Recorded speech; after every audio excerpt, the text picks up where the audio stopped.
Welcome to Executive Leaders Radio, your spot in the corner office, the radio show where executives share their secrets to success. Executive Leaders Radio.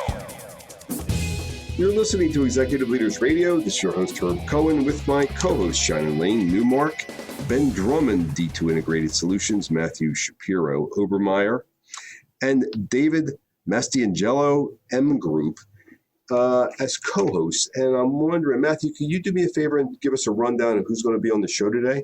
Sure could, Herb. It looks like we're going to have a great show. We're starting off with Marshall Einhorn, the CEO of Maccabi USA.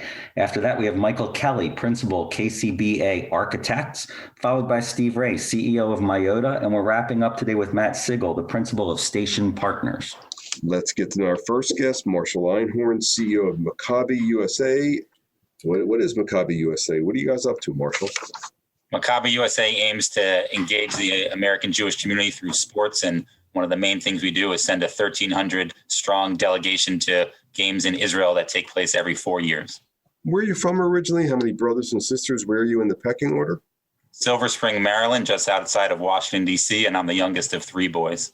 And what were you up to 8 to 14? What kind of stuff were you doing? I was either tagging along to my brother's soccer games or going to my own soccer games, and also very involved in our local Jewish community, both at the synagogue and the school that we attended. So what were you doing at the Jewish community? What kind of stuff do you remember doing there? Well, we were going to services every Saturday morning, but we were also showing up in volunteer ways. One of the things that I remember most is before the high holidays, going the night before to put pamphlets in everyone's seats so they would have them the next day. Well, what do you remember putting those leaflets in everybody's seat? What's that have to do with what you're doing nowadays? I think it was leadership by example. I saw my parents really rolling up their sleeves for the Jewish community and volunteering their time. And I certainly took that with me into my career path.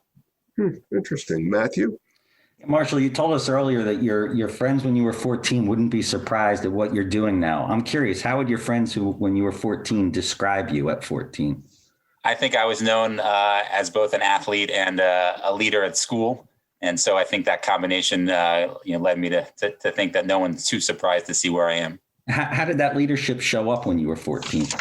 In different ways. Some of it might have been formal leadership. In other ways, I think back to, the daily prayer service that we had at our school. And, there were plenty of kids who were, just participating from, the front of the back row. But, for some reason, I was drawn to really leadership of those services in ways that I really enjoyed and embraced. And why, when you were 14, you're 14 and you're being a leader in prayers? Like, explain that to me. Where does that come from? Back to our participation in leadership at our synagogue and the example that I saw my brothers in particular set in those settings, and really just enjoying being out front and being very comfortable out front. And you talked earlier about showing up to make a minyan, to make the minimum number of people to do a prayer group, and how important that was in your childhood. Explain to me the connection between showing up to make a minyan and running Maccabi USA. I think a minyan is all about being there for the community and in a small, very meaningful way for individuals in that room, and just take that forward for the entire Jewish community, the broader American Jewish community. And Maccabi USA does exactly that. We try to be there for every member of that Jewish community. Ben? Marshall, in the green room, you told us about a rabbi that you referenced as somebody that taught you about lifting others up in the community. Could you tell us about that? Sure. I thought about Rabbi Greenwald, one of the many teachers I had at my school, and just the way that he really tried to get to know and engage every individual who was around his classroom on a really one-on-one basis. And I've tried to bring that forward in how I both view my community leadership as well as my professional roles. How do you bring that forward into what you do today in your leadership role? I think it's about active listening and engagement. In the professional setting, sitting across the table or the coffee shop one-on-one with each of my team members, and really trying to understand who they are, what makes them tick, what they're trying to get out of their professional life. Mm-hmm. Shannon? Marshall, can you tell us about your mom and what she was like when you were growing up?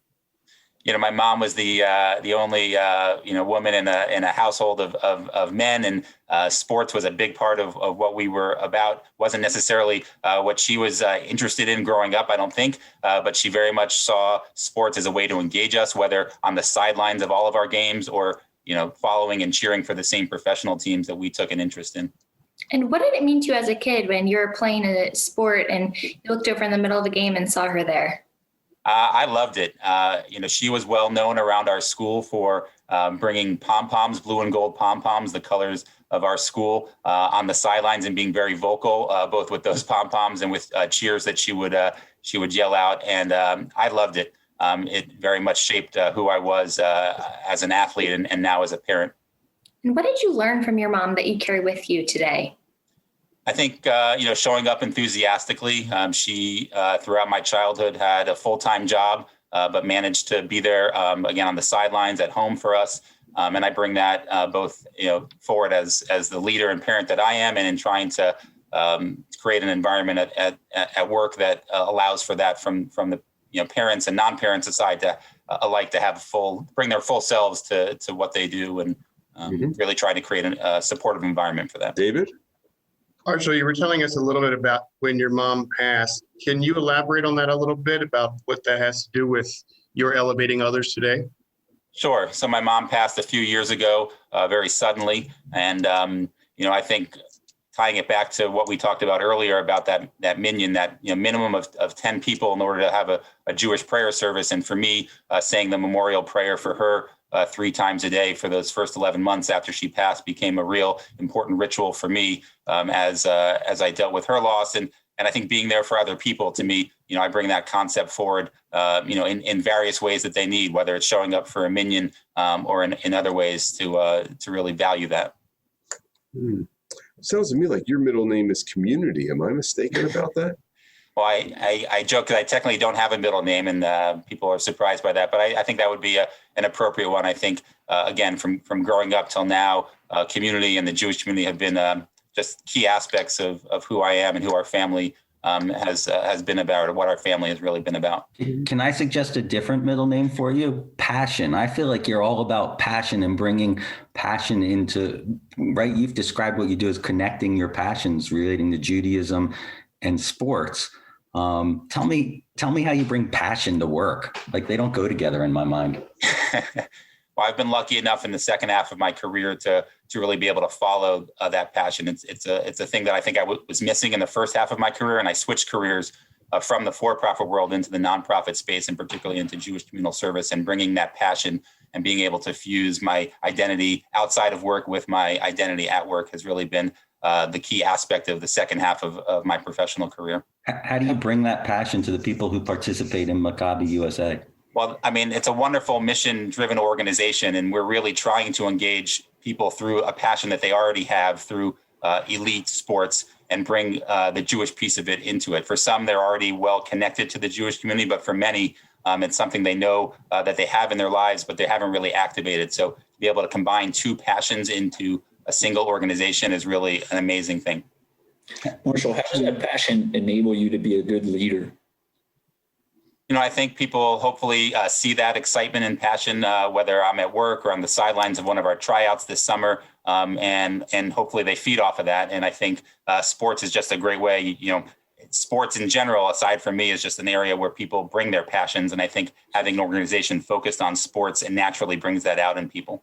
So for you, leadership is about the people being led, not necessarily the leader.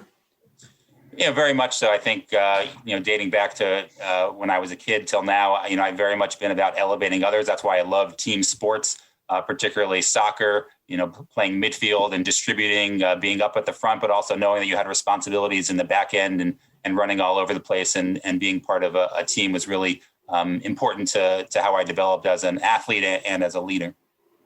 Do you try and teach passion as a parent?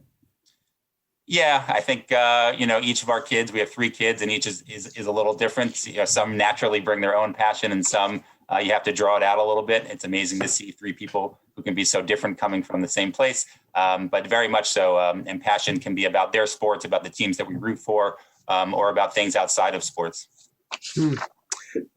Marshall, the similarity real quick between being a dad and being the CEO of Maccabi USA? I see elements of it, although, some differences as well. Obviously, I have a much better co-parent in my wife in terms of that. But, at work also, we very much have a partnership, whether that's with my professional colleagues or with my lay leadership on our board. And the website address for Maccabi USA. MaccabiUSA.com. We've been speaking with Marshall Einhorn, CEO of Maccabi USA, here on Executive Leaders Radio. Don't forget to visit our website. It's executiveleadersradio.com. That's executiveleadersradio.com. To learn more about our executive leaders, we just spoke with Marshall Einhorn, CEO of Maccabi USA. Stick around. Don't go away. We'll be back in a moment right after this quick break. You now can recognize your deserving business advisors on our nation's leading Business with Heart radio show, executiveleadersradio.com. Yes, you can recognize your deserving business advisors on our nation's leading Business with Heart radio show, executiveleadersradio.com. Simply visit executiveleadersradio.com, securely enter their info, and we'll reach out to spotlight your deserving business advisors on our nation's leading Business with Heart radio show, executiveleadersradio.com.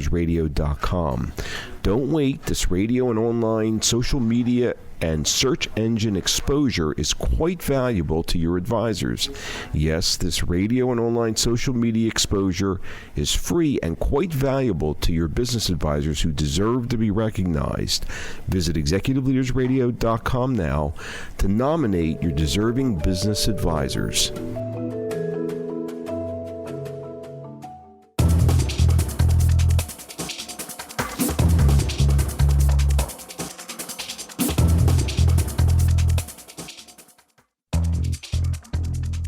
We're back. You're listening to Executive Leaders Radio. This is your host, Herb Cohen. We'd like to introduce Michael Kelly, who's a principal at KCBA Architects. Michael, what is KCBA Architects? What are you guys doing? We are an architecture firm that specializes in K-12 schools as well as higher education facilities. Mm-hmm. And where you're from originally, how many brothers and sisters, and where are you in the pecking order?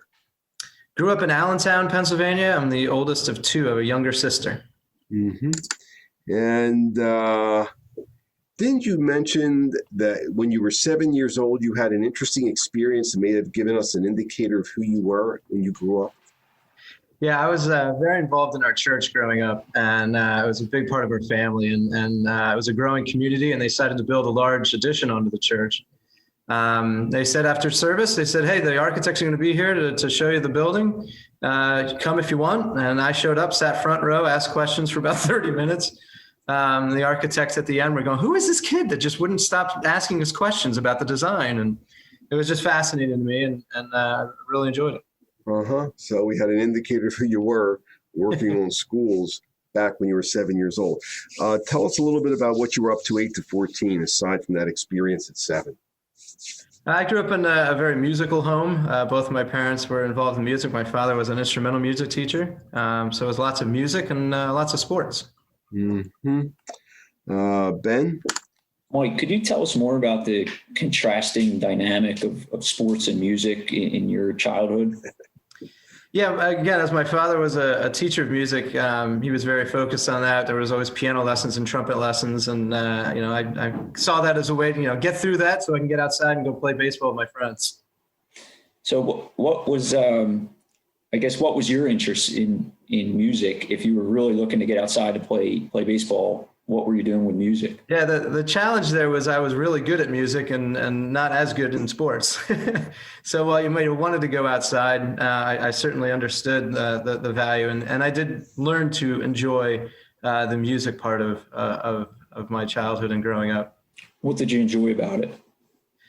I liked that it was a position of leadership that you can kind of grow into. I liked how, there might be a song that had a solo, even in a different instrument, and the director say, hey, Mike, why don't you go, put down the trumpet, go play French horn in this song because it's got an interesting part that we need to elevate. So I liked being asked to fill in those positions when needed.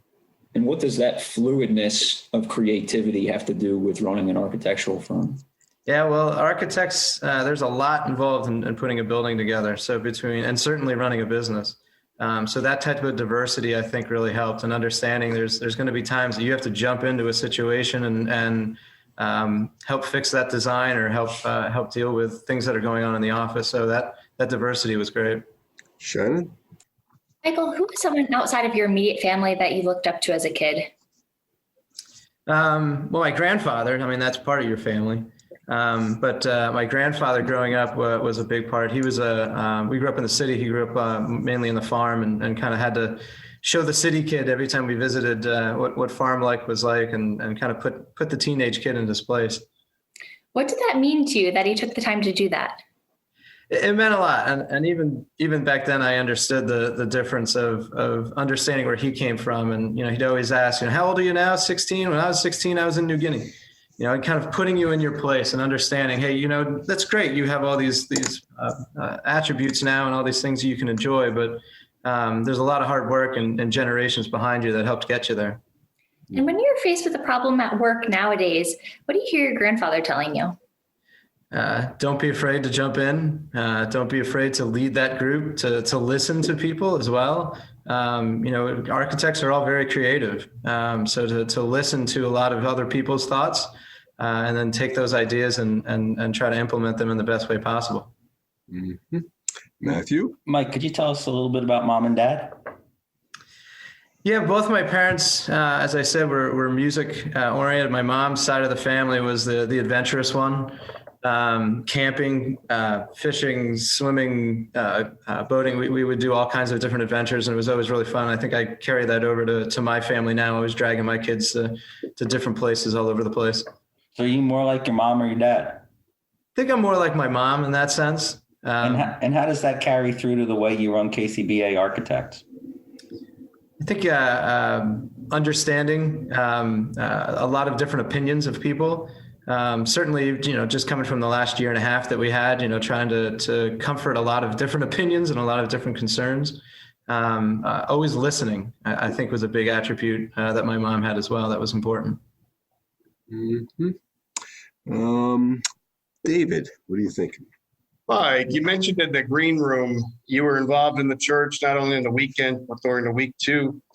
You were the kid that everybody wanted to babysit, and then you grew up to be a youth group leader. Can you tell me a little bit more about that? Yeah, both my parents were involved in the church quite a lot, running the leadership youth group there. So I just grew up all around it. Was a child of it, then became a part of it, then became someone that worked in Bible school and things like that. So kind of never growing up, always feeling like a kid. And now I get to be in a position where I can design schools for children is pretty fun. Wow. So it really made you feel part of a larger family. What did that experience have to do with running KCBA now?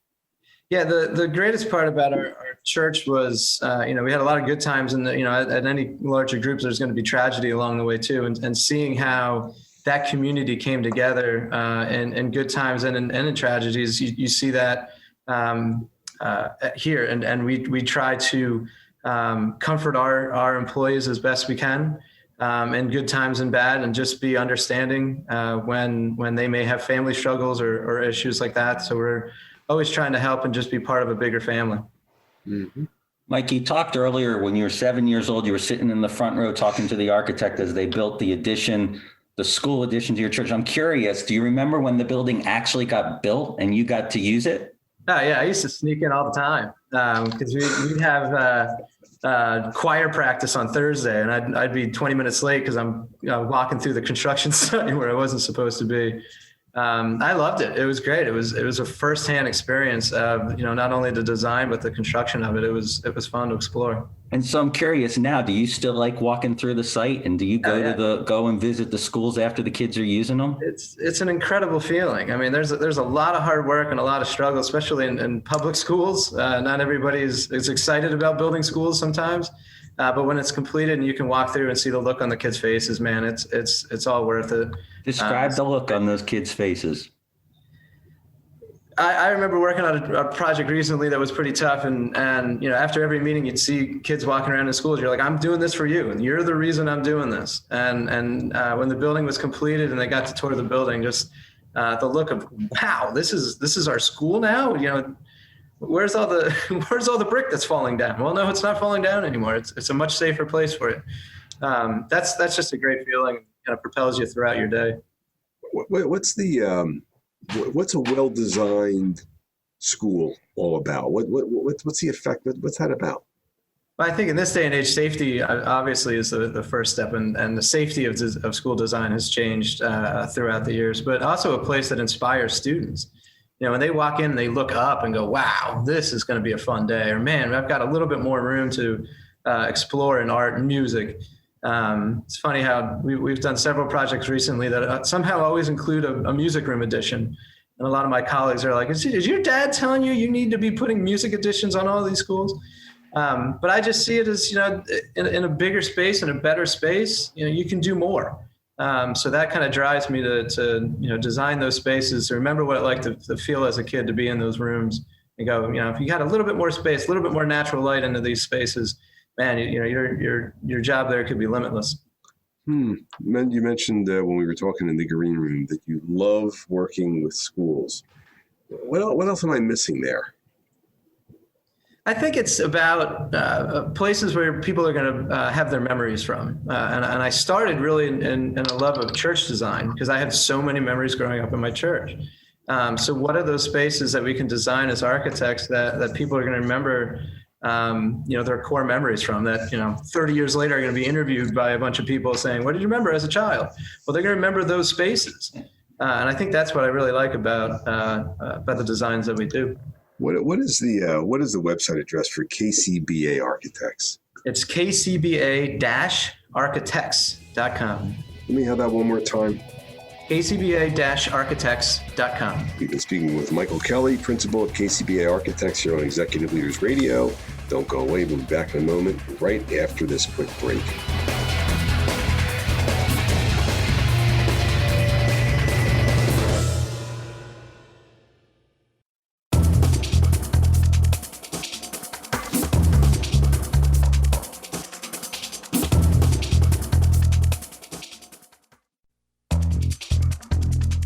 We're back. You're listening to Executive Leaders Radio. This is your host, Herb Cohen. We'd like to introduce Steve Wray, CEO of Myota. Steve, what is Myota? What are you guys doing?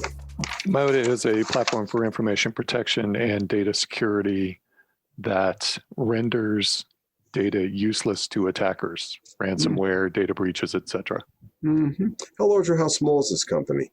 We're in the startup phase, so 10 employees and just starting in our first commercial phase. Mm-hmm. Where you're from originally? How many brothers and sisters? Where are you in the pecking order? I was raised in Central California, and I have an older sister. Alrighty. And what was going on with you 8 to 14-ish? Quite a bit. I was living the California version of Sandlot, if you're familiar with that movie. So a lot of hopping on bicycles, living the day and coming back at night. But I was also hanging out a lot at my grandparents' house.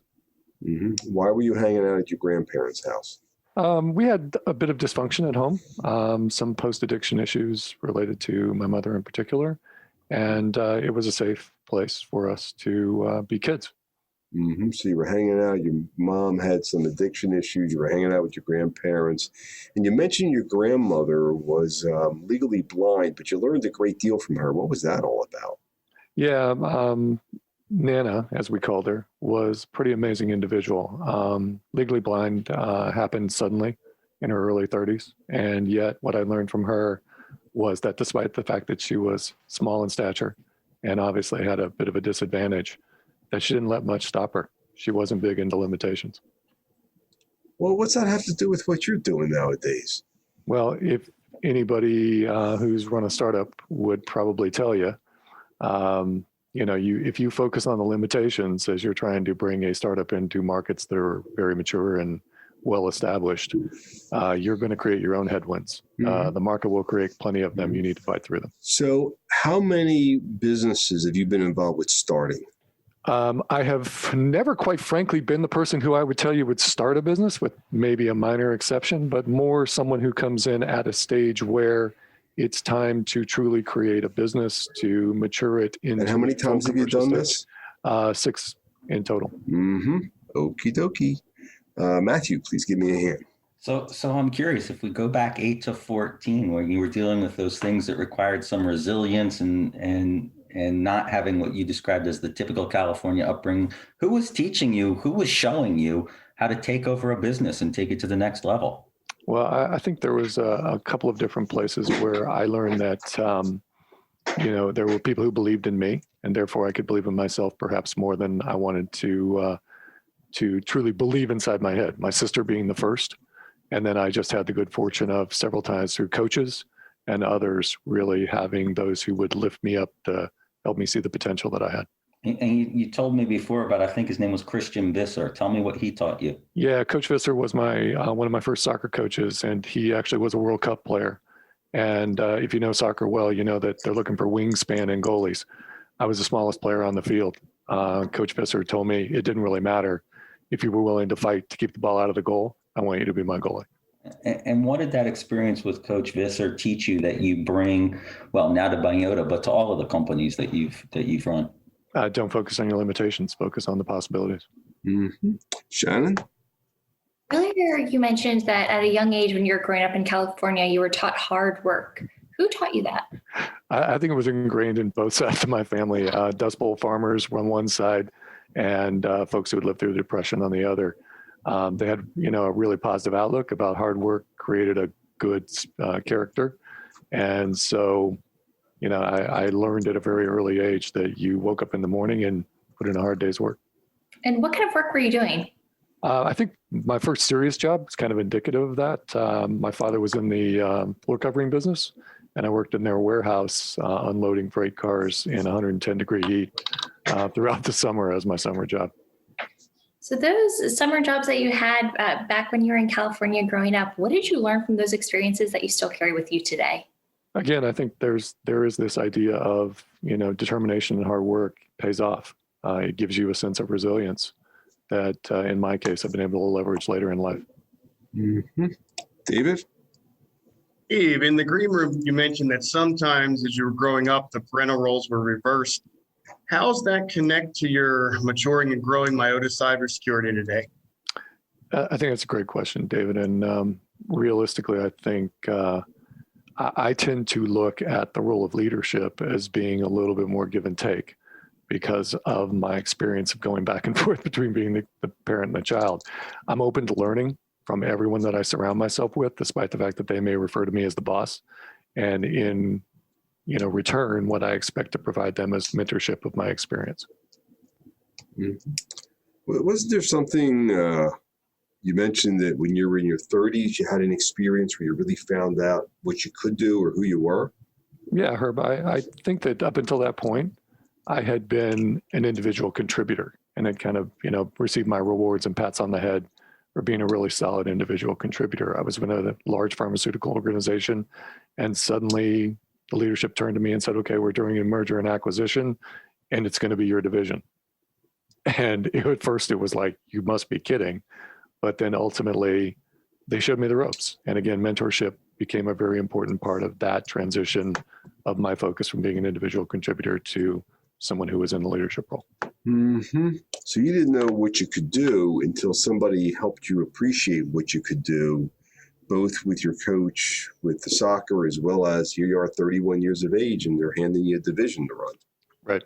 And I think, again, back to what Shannon had asked earlier, the hard work that needed to be done to build the tools and the skills required to thrive at that are things that have been beneficial to me as I look decades later.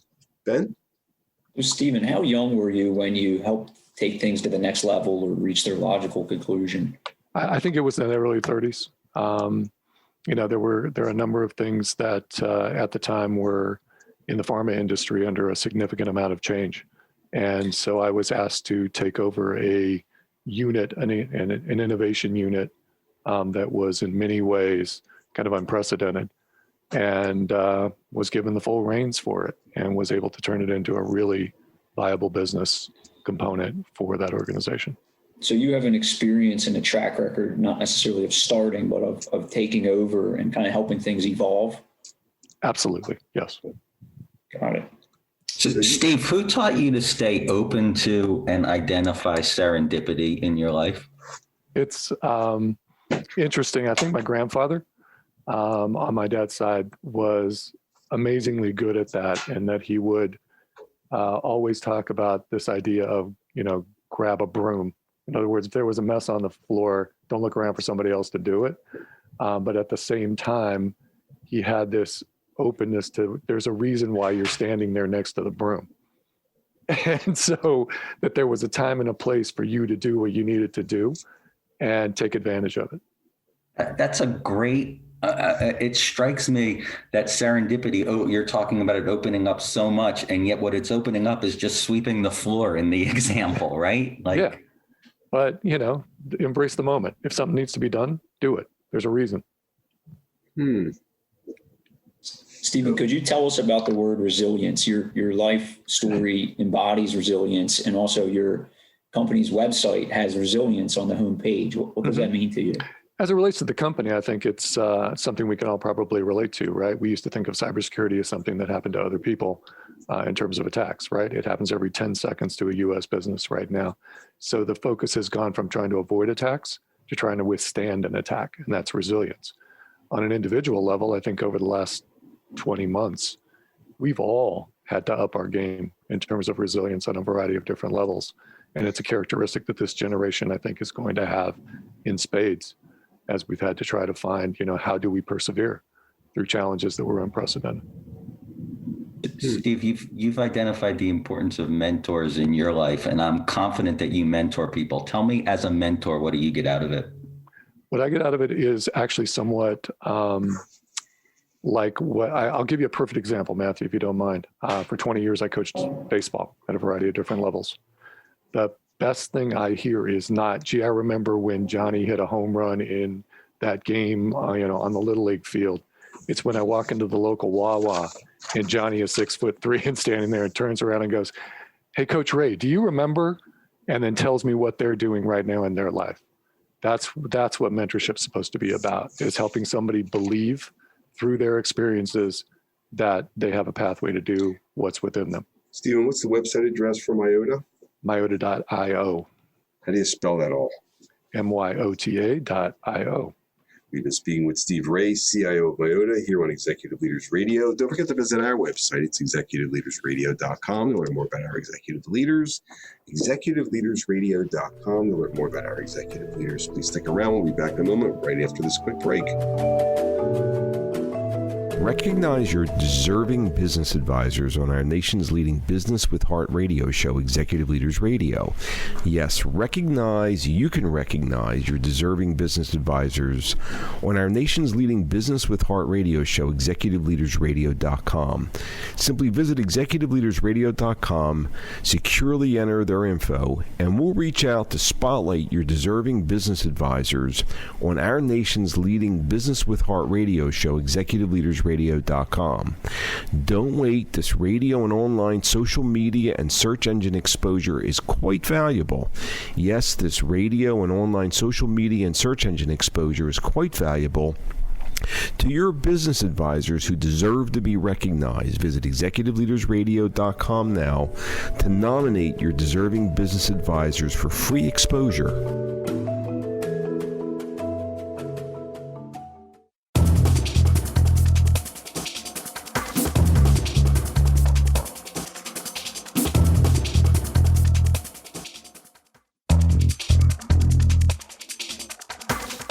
We're back. You're listening to Executive Leaders Radio. This is your host, Herb Cohen, and we'd like to introduce Matt Sigel, who is a principal at Station Partners. What is Station Partners? What are you guys doing? We're a boutique real estate development company that specializes in creating unique spaces. Mm-hmm. And where are you from originally? How many brothers and sisters? Where are you in the pecking order? I grew up in Ocean City, New Jersey, and I have an older brother. He's about 4 years older. All right, 8 to 14. What kind of stuff were you doing, and what kind of environment were you doing it in? Played a lot of sports. Growing up on an island, we had the benefit of basically having a free reign. We could ride our bikes, almost anywhere on the island. Just don't go over a bridge. Mm-hmm. And we'll dig into that in a little bit. Matthew, give me a hand with him, please. Yeah, what was your favorite sport growing up, Matt? Definitely baseball. And tell me, what positions did you play on the team? What was your role? I hit fourth and played first base. Hitting fourth is a lot of responsibility. How did that feel to you at the time? It felt great. You oftentimes had the opportunity with men on base, and your job was to, make contact, drive the ball, get those runners home. You described it in the green room as an opportunity to deliver. And I was struck because baseball's a game of failure. Even for really good little kids, it's still a game of failure. But you described it as an opportunity to deliver. So where does that come from, that sense of seeing the opportunity to deliver, not the opportunity to fail? I guess a lot of it's just having a positive outlook on it. And my grandfather would often say that, life provides only so many opportunities, and it's up to you to take advantage of them. So how did your grandfather live that? Well, growing up, he retired early, so I got to spend a lot of time with him, and he always was busy. He kept a lot of odd jobs, working for the local church or some local companies, and I got to accompany him on a lot of those jobs. He was never somebody to just sit around. And how does that kind of credo inform running Station Partners? Always staying busy, always looking for things that need to be done, always looking for ways to improve. Shannon? Who are you more like, your mom or your dad? Definitely my mom. Tell us more about that.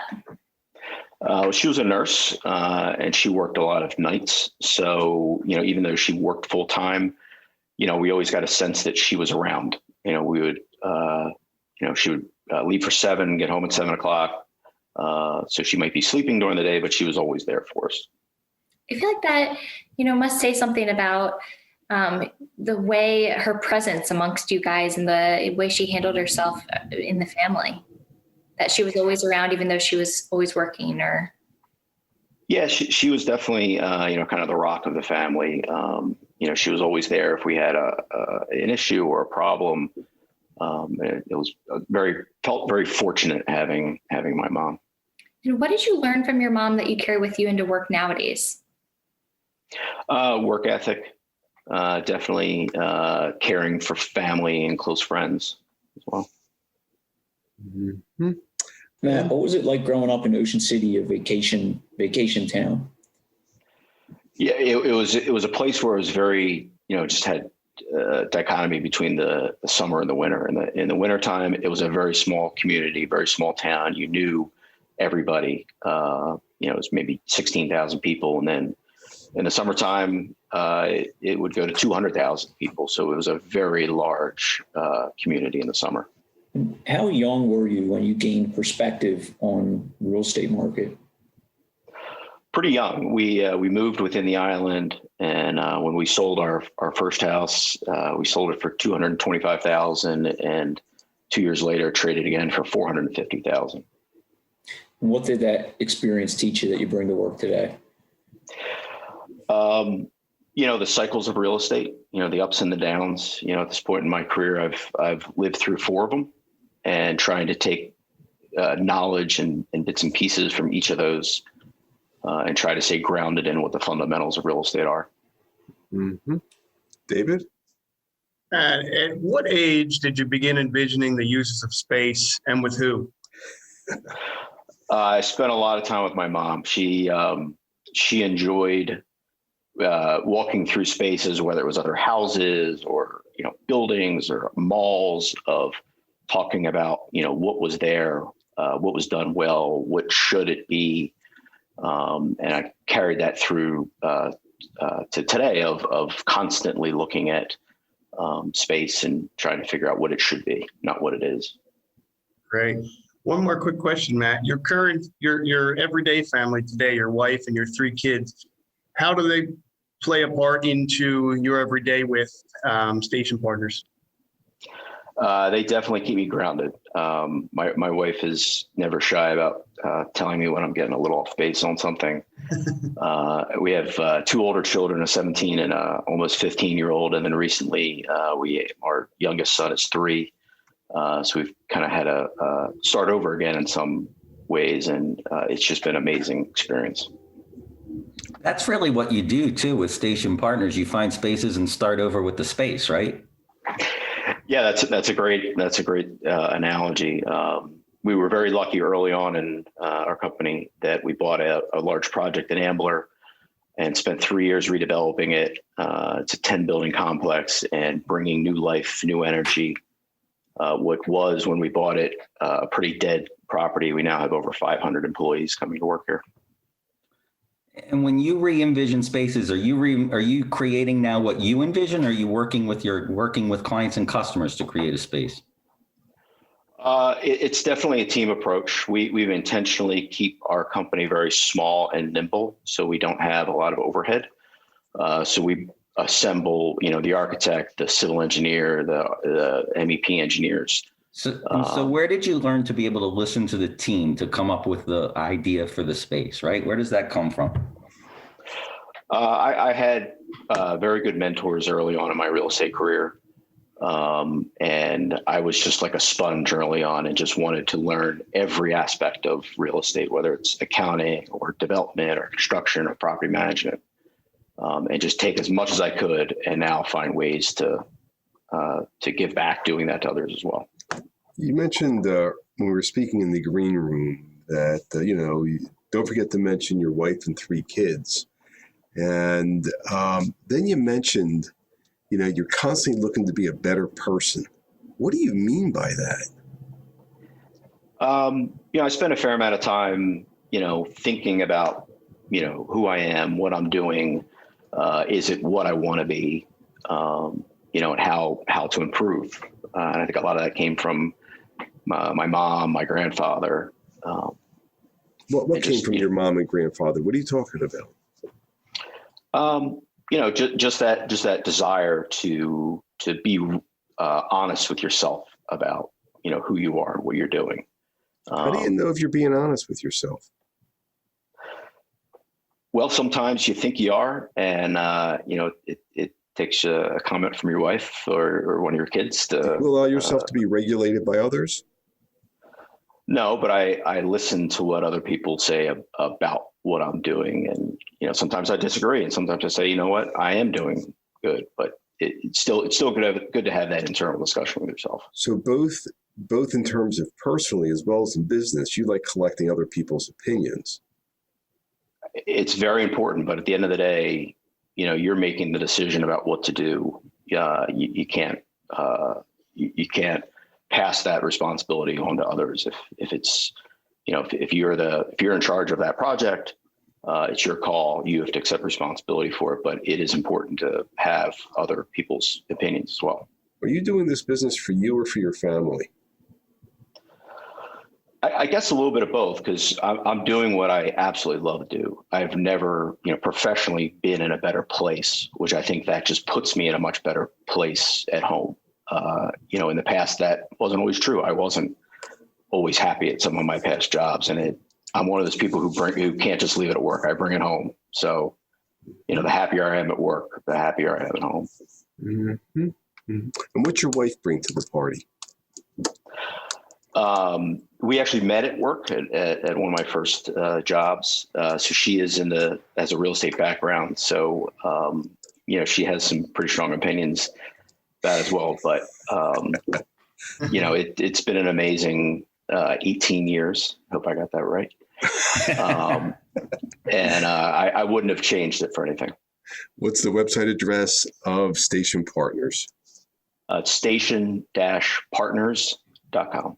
Station-partners.com. We've been speaking with Matt Sigel, principal of Station Partners here on Executive Leaders Radio. Matthew, can you give us a rundown on who else we've had on the air today, please? Sure, Ken. It's been a great show, Herb. We started off with Marshall Einhorn, who's the CEO of Maccabi USA. Then we had Michael Kelly, the principal of KCBA Architects. We had Steve Wray, CEO of Myota. And just now we finished up with Matt Sigel, the principal of Station Partners.